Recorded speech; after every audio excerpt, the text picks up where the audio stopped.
ओम गण गणपतये नमः। ओम नमः शिवाय। ओम हनुमते नमः। सियावर रामचंद्र की जय।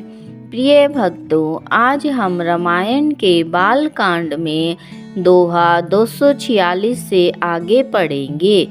इन दोहों और चौपाइयों में सीता स्वयंवर का सुंदर वर्णन किया गया है।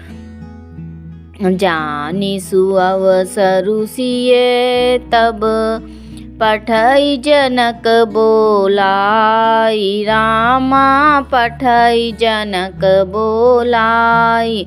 चतुर सखी सुंदर सकल सादर चली लवाई, सियावर राम जय जय राम।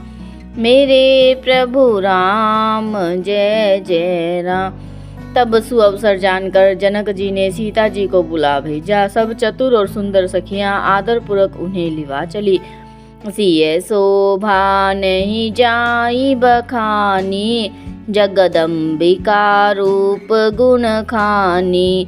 उपमा सकल मोहि लघु लागी, प्राकृत नारी अंग अनुरागी। रूप और गुणों की खान जगत जननी जानकी जी की शोभा का वर्णन नहीं हो सकता। उनके लिए सब उपमाएं तुच्छ लगती है, क्योंकि वे लौकिक स्त्रियों के अंगों से अनुराग रखने वाली हैं। इसलिए वे उपमाएं उनके लिए बहुत छोटी हैं। उन्हें भगवान की स्वरूपा शक्ति श्री जानकी जी के अप्राकृत चिन्मय अंगों के लिए प्रयुक्त करना, उनका अपमान करना और अपने को उपहासास्पद बनाना है। सिय बरनीय तेई उपमा देई, कुकवि कहाई अजसु को लेई। जो पट तरिय सिय समसिया, जग असी जुबती कहाँ कमनिया। सीता जी के वर्णन में उन्हीं उपमाओं को देकर कौन कुकवि कहलाए और अपयश का भागी बने। यदि किसी स्त्री के साथ सीता जी की तुलना की जाए तो जगत में ऐसी सुंदर युवती है ही कहाँ। गिरा मुखर तन अर्ध भवानी, रति अति दुखित अतनु पति जानी। विष बारुणी बंधु प्रिय जेहि, कहिए समा सम किमि वैदेही। पृथ्वी की स्त्रियों की तो बात ही क्या, देवताओं की स्त्रियों को भी यदि देखा जाए तो हमारी अपेक्षा कहीं अधिक दिव्य और सुंदर है। तो उसमें सरस्वती तो बहुत बोलने वाली है। पार्वती जी अर्धांगनी है। कामदेव की स्त्री रति पति को बिना शरीर का जानकर बहुत दुखी रहती है, और जिनके विष और मद जैसे प्रिय भाई हैं, उन लक्ष्मी जी के समान तो जानकी जी को कहा ही कैसे जाए। जो छवि सुधा पयो निधि होई, परम रूप में कच्छप सोई। शोभा रजु मंदरु सिंगारू, मथे पानी पंकज निज मारू। इन चौपाइयों का अर्थ है, जिन लक्ष्मी जी की बात ऊपर कही गई है वे खारे समुद्र से निकली थी। इसके विपरीत यदि छवि रूपी अमृत का समुद्र हो, परम रूप में कच्छप हो, शोभा रूप रस्सी हो, श्रृंगार पर्वत हो और स्वयं कामदेव अपने ही कर कमल से मथे, अगर इस प्रकार का सभी कार्य हो तो उसे सीता जी की उपमा दी जा सकती थी। यही विधि उपजे लच्छी जब, सुंदरता सुख मूल। रामा सुंदरता सुख मूल, तदपि सकोच समेत कभी। कहई सिय समतुल, सियावर राम जय जय राम। मेरे प्रभु राम जय जय राम। इस प्रकार का संयोग होने से जब सुंदरता और सुख की मूल लक्ष्मी उत्पन्न हो तो भी कभी लोग उसे बहुत संकोच के साथ सीता जी के समान कहेंगे। चली संग ले सखी सयानी, गावत गीत मनोहर बानी। सोहनवल तनु सुंदर सारी, जगत जननी अतुलित छवि भारी। इन चौपाइयों का अर्थ है सियानी सखियां सीता जी को साथ लेकर मनोहर वाणी से गीत गाती हुई चली। सीता जी के नवल शरीर पर सुंदर साड़ी सुशोभित है। जगत जननी की महान छवि अतुलनीय है। भूषण सकल सुदेश सुहाए, अंग अंग रचि सखिन बनाए। रंग भूमि जब सिय पगुधारी, देखी रूप मोहे नर नारी।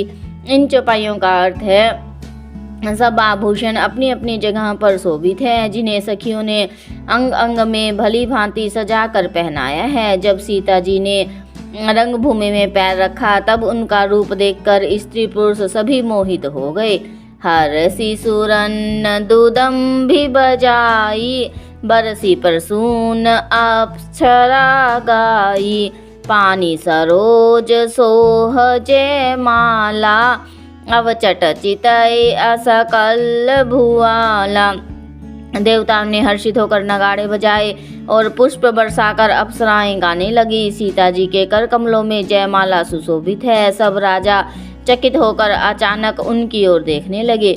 सिय चकित चित राम ही चाहा, भय मोह बस सब नर नाहा।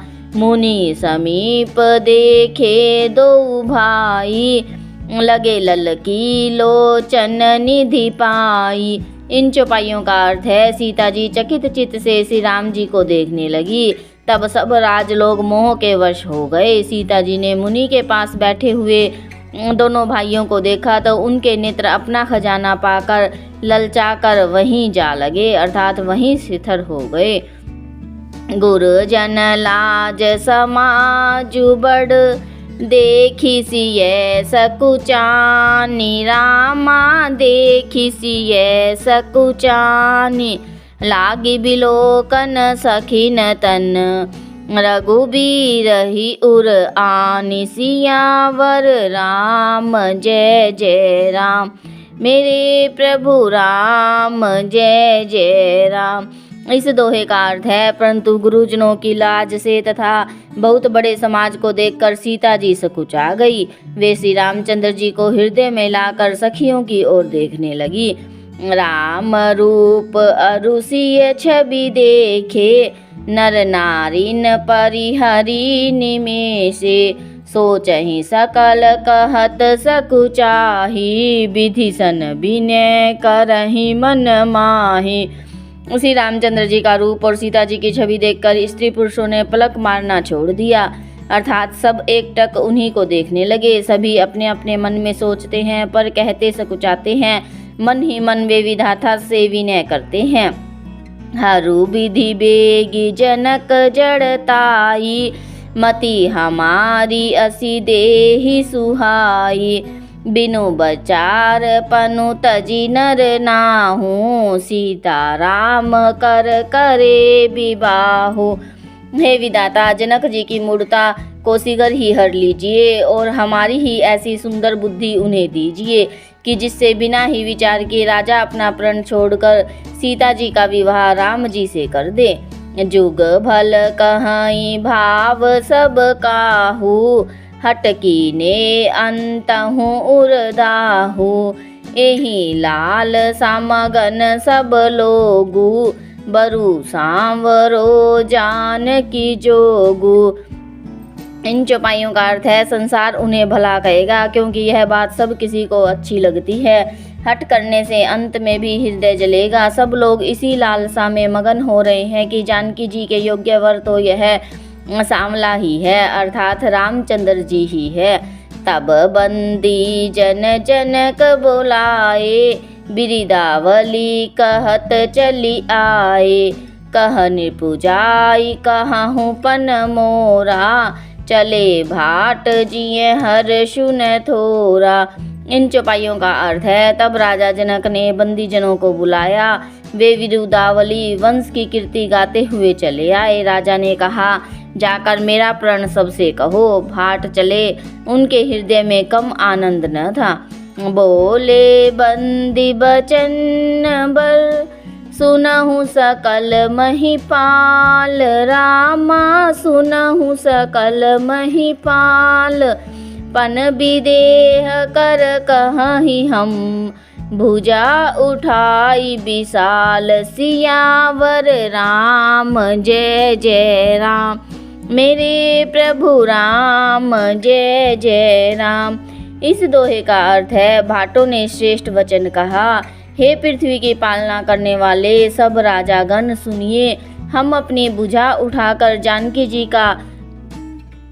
जी का विशाल प्रण कहते हैं। सियावर रामचंद्र की जय, कथा विसर्जन होत है, सुनो वीर हनुमान, राम लखन और जान की सदा करे कल्याण।